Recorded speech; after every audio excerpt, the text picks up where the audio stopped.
Okay, picture this with me. It is October 4th, 1957. It's a Friday night. Mm-hmm. You're standing out in a backyard somewhere in, I don't know, suburban America. Maybe you're grilling. Maybe you're just looking up at the sky. Right.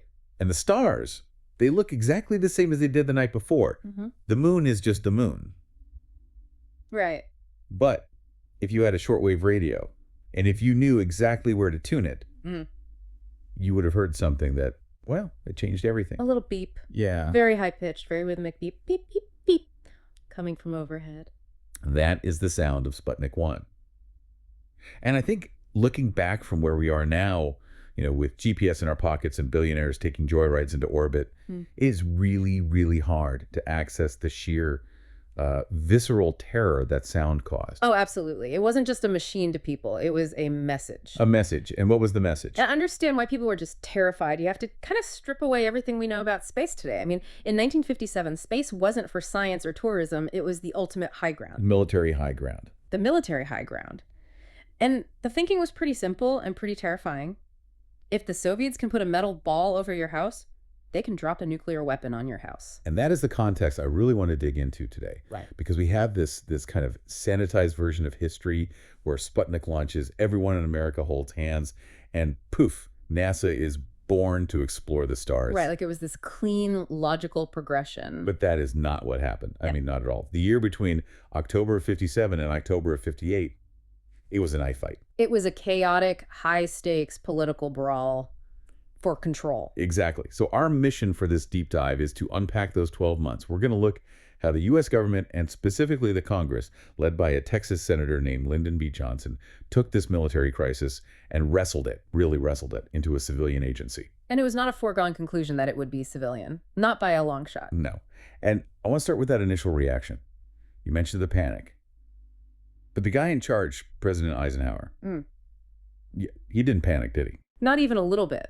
And this is really where the disconnect starts, right at the beginning. You have the American public, and they're being fueled by magazines like Life and Time, and they're seeing these diagrams of atomic bombs just raining down from orbit. People were actually asking if they should build bomb shelters specifically for, space weapons. They were. And then you have Dwight D. Eisenhower, the hero of D-Day, the supreme commander, and he's playing golf. He famously said the satellite didn't bother him one iota. One iota. How is that even possible? Was he just completely out of touch? Or did he know something everyone else didn't? It's a little of both, but it's mostly the latter. You have to remember, Eisenhower had secrets. Big secrets. Like the U-2. He knew all about the U-2 spy plane program. He had eyes over the Soviet Union. So he knew that while they had put up a satellite, which was a propaganda win, the actual U.S. military capabilities were quite robust. He saw Sputnik as a scientific stunt. A gimmick. A gimmick, basically. A shiny object. A 184-pound gimmick circling the Earth at 18,000 miles per hour. That's some gimmick. To him, yes. His advisors, the White House scientists he had, they told him it was militarily insignificant. It couldn't shoot anything. It couldn't take pictures. It just beeped. So Eisenhower's strategy was deliberate measures. Keep calm and carry on. Exactly. Keep calm. Don't bankrupt the country chasing a headline. That's a political disaster, isn't it? I mean, being calm when your constituents are terrified just makes you look like you're asleep at the wheel. Precisely. And that creates a power vacuum. The White House is saying nothing to see here, but the public and the press and Congress are screaming for action. And, nature and especially politics abhors a vacuum. Enter Lyndon Baines Johnson, the master of the Senate himself. But here's the thing that really surprised me in the source material for this. LBJ wasn't some space visionary. He wasn't one of those guys looking at the stars dreaming of rockets. When Sputnik launched, he was at his ranch in Texas. And he, frankly, did not care. He didn't care at all. No, not at first. He had just come off this brutal legislative session. He had massive civil rights bills to worry about. He was already looking at the 1958 election cycle. When the news broke, his first reaction was effectively, I have enough problems on my plate. So how do we get from, I don't care about this, to LBJ effectively becoming the godfather of NASA? Because the sources point to a very specific, and honestly, it's kind of a cinematic moment involving a guy I'd never heard of, a guy named Charles Bruton. Charles Bruton is one of those fantastic hidden figures of history. He's not a female politician. He's not a general. He was an aide, a political operative who had worked for Senator Lister Hill. Okay. And he was in Austin when the news broke, and he saw something that LBJ in that moment just didn't. What did he see? He saw the narrative. He saw the poetry of the moment. Okay, so set the scene for us. LBJ's at the ranch, probably holding court. His main advisor, George Reedy, is there too. And Reedy is actually trying to kill the space issue, right? Yeah. Oh, he's trying to bury it. Reedy writes in his memoirs that he wanted to let the Sputnik issue vegetate. That's a word he used. Vegetate. Vegetate. He thought it was a flash in the pan, a 9-day wonder. He told LBJ, don't touch it. It's a loser issue. He thought the Senate would be impossible to lead in an election year. So Bruton has to convince them. And he does this in a very peculiar way. He gets Reedy into a car. He essentially kidnaps him for a drive. Bruton insists, we've got to go for a drive. And you have to picture the Texas Hill Country in 1957. It's desolate. It's vast. Right. Rolling hills, dust, scrub oak. You can just see the horizon for miles and miles. And they drive out of Austin, way out, until they're basically standing on a hill looking over this emptiness as the sun is going down. It sounds like a movie setup. Two guys in suits standing in the dirt looking up at the sky. And that is exactly where Bruton makes the pitch. And he doesn't talk about rocket fuel or orbits or any of the science. He talks about the future. He tells Reedy something like, if you ignore this, you're ignoring the biggest thing that has happened since the discovery of fire. Wow. But he also spoke LBJ's language, didn't he? It wasn't just, philosophy. Oh, absolutely not. Bruton was a political shark. He laid out a 3-part argument that was pure, unadulterated political Machiavellianism. Okay, what were the 3 points? Point 1, a space program will allow us to absolutely clobber the Republicans. Which is just music to a Democrat's ears in 1957. It's the sweetest music there is. Point 2, it will lead to technological dominance for the United States for generations. And point 3, and this is the real hook, it will make Lyndon Johnson president of the United States. I love the response to that. Reedy apparently says Lyndon isn't interested in the presidency, which we all know was a complete lie. The biggest lie in Washington at the time. And Bruton just says, fine, then I'll settle for clobbering the Republicans. It's perfect, isn't it? But the key takeaway here, the thing that Reedy realized in that moment was profound. He said later that Bruton didn't know an orbit from an oboe. He didn't understand the math at all, but he understood the poetry. He got that space wasn't about the hardware, it was about the human spirit. It was about how we see ourselves. And if the Russians are up there and we aren't just losing a race, we are losing our identity as the world's leader. That is a much bigger idea. So Reedy goes back to the ranch, he writes this memo, he converts LBJ, and suddenly the machine turns on. And when LBJ's political machine turned on, it was a terrifying thing to behold. It was instant. LBJ wakes up the next morning, and he is no longer the guy who's ignoring the issue. He is the guy who's going to own the issue. He starts making calls. And his very first call is to Senator Richard Russell. The head of the Armed Services Committee, the giant of the Senate, the kingmaker. Exactly. Now, Russell and LBJ, they had a choice. They could have gone full attack dog. There were other senators like Stuart Symington who wanted to do exactly that. What did he want? Symington wanted to drag the Eisenhower administration into a room and just scream at them about incompetence. He wanted a Pearl Harbor-style investigation. Find who's to blame. And honestly, that probably would have felt pretty good in the moment. Why did you let us lose? It would have. Cathartic. But LBJ and Russell were so much smarter than that. They knew that if they looked like partisan hacks just trying to score points, the public would tune them out. They needed to look like statesmen. So they didn't call it an investigation? They called it an inquiry. The inquiry into satellite and missile programs? Yeah. It just sounds so dry and official. That was the entire point. It sounded objective. It sounded scientific. It allowed LBJ to position himself not as an attacker, but as the prosecutor for the people, just trying to get to the bottom of the facts. But make no mistake, it was a trap. Oh, a beautifully laid trap. How so? What was the trap? Because by holding the hearings, by subpoenaing the generals and the top scientists, LBJ shifted the entire center of gravity of this debate. Until November 1957, space policy was something that happened in secret in the White House and the Pentagon. By launching the inquiry, LBJ dragged the entire issue into the well of the Senate. He made Congress the place where the decisions were happening now. So let's talk about these hearings, because this wasn't just, C-SPAN style boredom. This was high drama. Who did they bring in to testify? Everyone. I mean, they brought in Edward Teller, the father of the hydrogen bomb. They brought in Vannevar Bush, the guy who basically organized all of American science during World War II. They brought in General Doolittle of the Doolittle Raid, legends. And LBJ grills them. He does. But he doesn't grill them to humiliate them. He grills them to get them to admit that the Eisenhower administration was underfunding them. I see the move. So he gets a four-star general on the stand and says, General, with all due respect, could you have launched a satellite sooner if you had more money? Exactly. And what's the general who always wants more money for his programs going to say? He's going to say, well, yes, Senator, we could have. And suddenly the headline isn't General fails to launch rocket.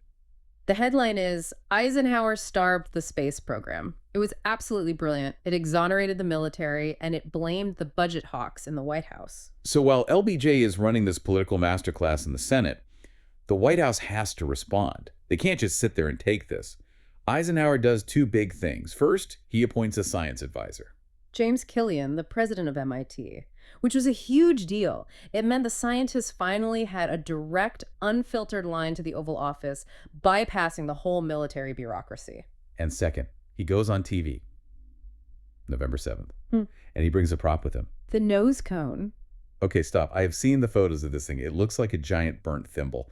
Why is the President of the United States showing a piece of burnt metal to the camera to try and calm people down? This is one of those technical details that gets lost over time, but it is absolutely crucial to what was happening. The real panic wasn't just about a satellite. It was about nuclear missiles, Right. ICBMs. Right. Well, launching a missile up into space is actually the easy part.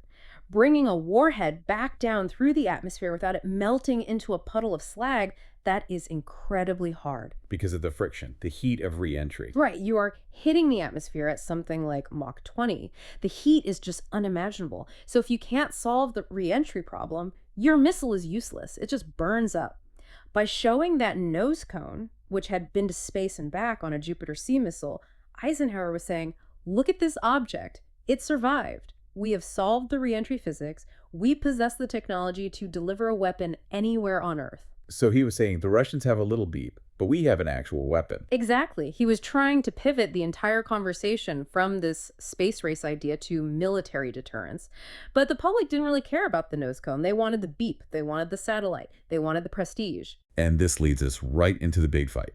The winter of 57 into the spring of 58. The struggle for control. Because now everyone agrees we need a space program. The question is, who should run it? Correct. And the big divide is the one we've been talking about, military or civilian. I have to assume the military wanted it all. They felt entitled to it. I mean, they had been working on rockets for years, the Air Force specifically. They had the pilots, they had the launch pads at Cape Canaveral. A man named General Putt, who was a key figure in Air Force R&D, he actually tried to pull a fast one. What did he do? He unilaterally, on his own authority, set up a Directorate of Astronautics inside the Air Force. He just declared it, like, we own space now. He tried. He essentially planted a flag and said, space is an extension of the air, therefore the Air Force runs it. He saw space as the ultimate high ground. The thinking was, if you control orbit, you control the planet. That is a genuinely terrifying thought. That's the military-industrial complex Eisenhower would later warn about in action. And that is exactly why it got shut down. 3 days after Putt set up that directorate, the Secretary of Defense, a guy named Neil McElroy, abolished it, just crushed it. Wow. What? Was it just, bureaucratic infighting? The Army and Navy being jealous? It was deeper than that. The Eisenhower administration, and frankly, a lot of people in Congress, including LBJ, were terrified of the military getting too powerful. If the Air Force controlled space, so they would control the budget, the technology, the foreign policy implications. Eisenhower wanted space to be about more than just dropping bombs. And so the consensus started to drift. It started to move toward a civilian agency. And the name that kept coming up was NACA. NACA. The National Advisory Committee for Aeronautics. Now, before we researched this, I have to admit, I thought NACA was just some small board of advisors, like a PTA meeting for pilots or something. Yeah. But it was huge, wasn't it? Oh, it was massive. And it had been around forever. It was established in 1915. Its seal actually had the Wright brothers biplane on it. No. Yeah. By 1958, they had 8,000 employees. They had a budget of $100 million, which in the 50s was real money. And most importantly, they had the laboratories, Langley in Virginia, Ames in California, Lewis in Ohio. These were the crown jewels of aeronautical research. These were the wind tunnel guys. They were the aerodynamicists. They were the ones who figured out how to break the sound barrier with the X-1. They were pure researchers. They didn't build fleets of planes. They figured out the science of how planes flew. So the logic was, hey, we have this giant existing civilian organization full of brilliant people. Let's just give them the keys to space. It was the path of least resistance. Why build a whole new agency from scratch? Just take NACO, slap a new coat of paint on it, change the name, and call it NASA. So Eisenhower sends a bill to Congress in April of 1958. Here you go, Congress. Let's make NASA. And he probably thought, I'm the president, LBJ is the majority leader, we'll get this thing done in an afternoon. And he was very, very wrong, because the bill that Eisenhower sent over was, well, let's just say Congress thought it was weak. Weak, Al. What was wrong with it? It lacked teeth. Eisenhower, again, was worried about budgets and military overreach. He wanted the new agency to be strictly controlled by the executive branch. He didn't want it to have too much autonomy. And crucially, the bill was very, very vague about the relationship between this new civilian agency and the military. And LBJ and Senator Russell looked at that ambiguity and said, absolutely not. They saw it as a recipe for disaster.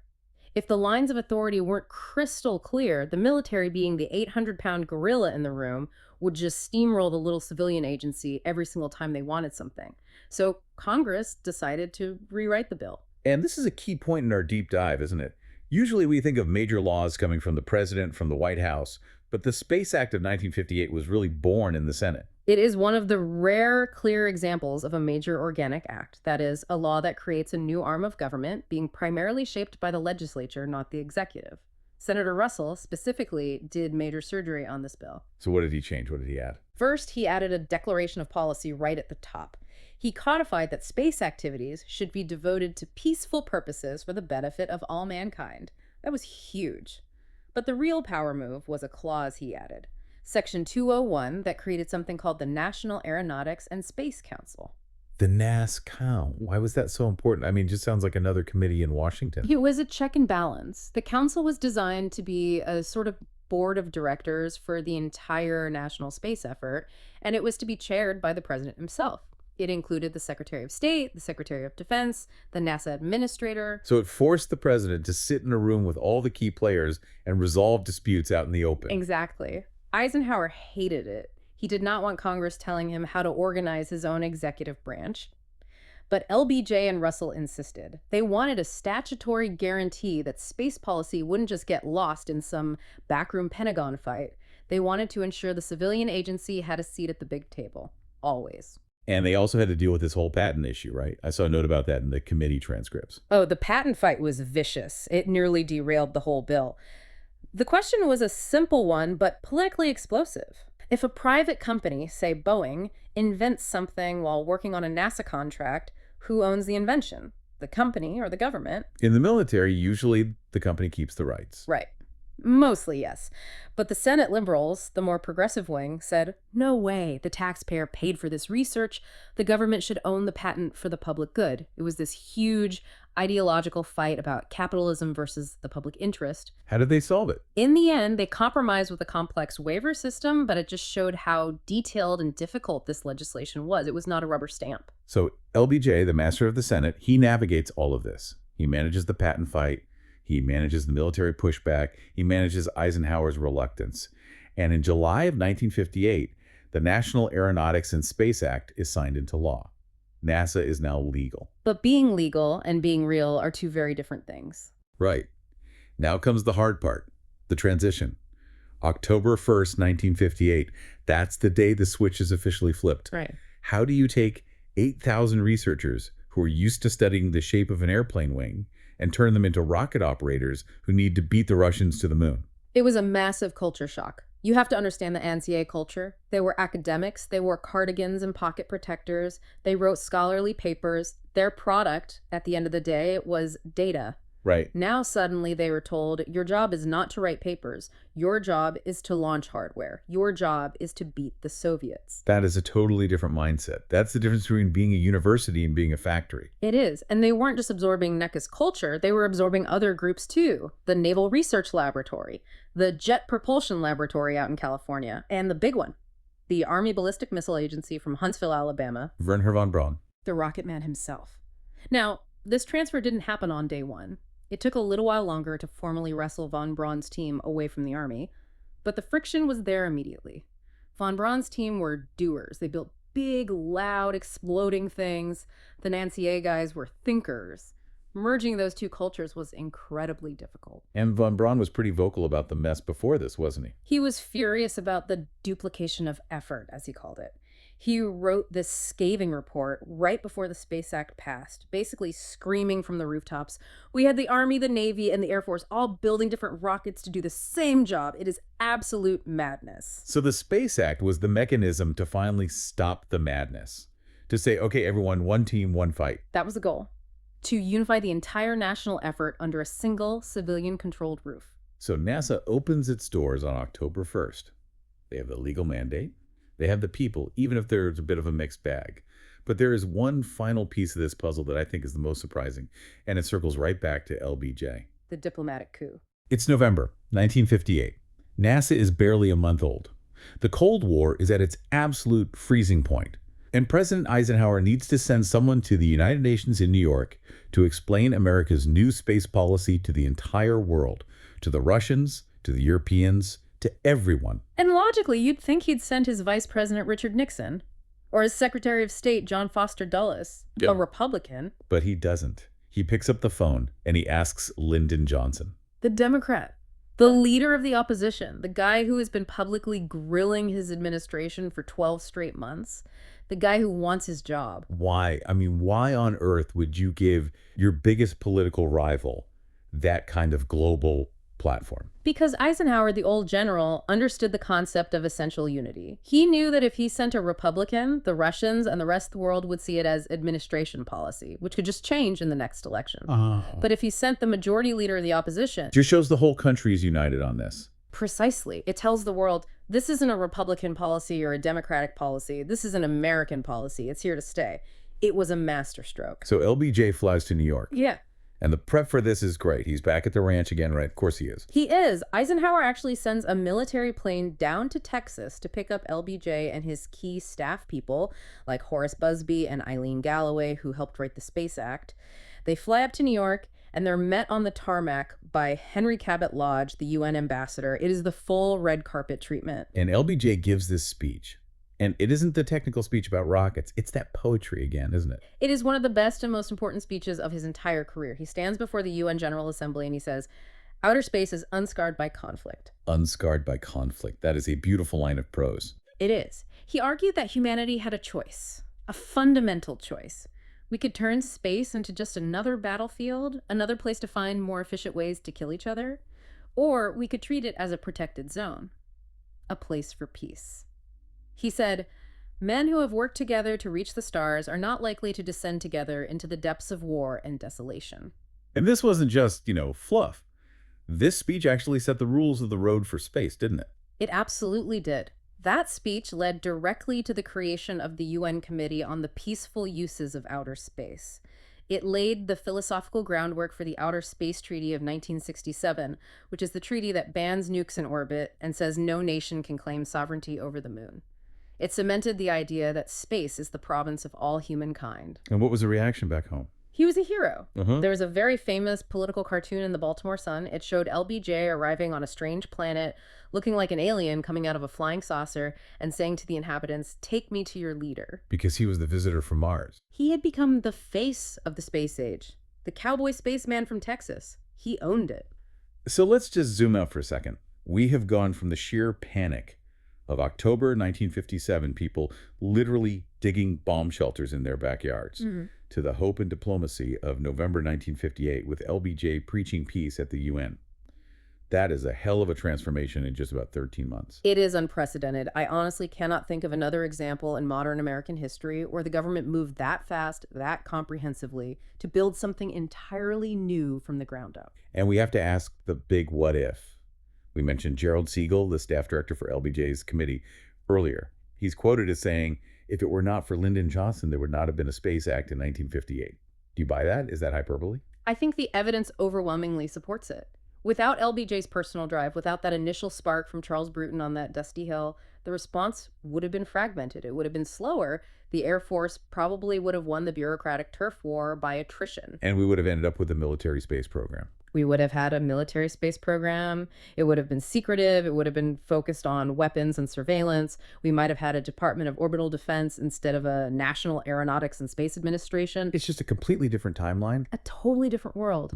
NASA exists as a civilian agency, an agency that is open, transparent, focused on science, because Congress, led by LBJ, fought for it to be that way. It is fascinating to look at the legacy today. I mean, when we watch the SpaceX launch, or when we see these incredible images from the James Webb Telescope, we're really seeing the ripples of that one chaotic year. But there is a provocative thought to maybe end on here. Lay it on me. We are seeing a new shift today, the commercialization of space. You know, private billionaires, private companies building their own rockets, their own constellations, in a way that centralized, government-run civilian model that LBJ and Russell fought so hard to build, is it fading? That is a great question. Eisenhower's great fear was a space agency out of control of the executive. LBJ wanted a grand government-led crusade. And now we have Elon Musk and Jeff Bezos essentially running their own space programs. Are we drifting back to a kind of Wild West? Or are we just entering the next chapter of that poetry that Charles Bruton saw all the way back on that hill in Texas? A new way for humanity to see its future. I guess that is for the next generation of listeners to figure out. Indeed. This has been a massive journey from a little beep in a backyard to the floor of the United Nations. Thanks for helping us unpack the hidden political history of NASA's birth. My pleasure. It's an incredible story. And to you listening, thank you for diving deep with us. Keep looking up, but always remember, the rocket fuel matters, but the politics matter just as much. Deep dive complete.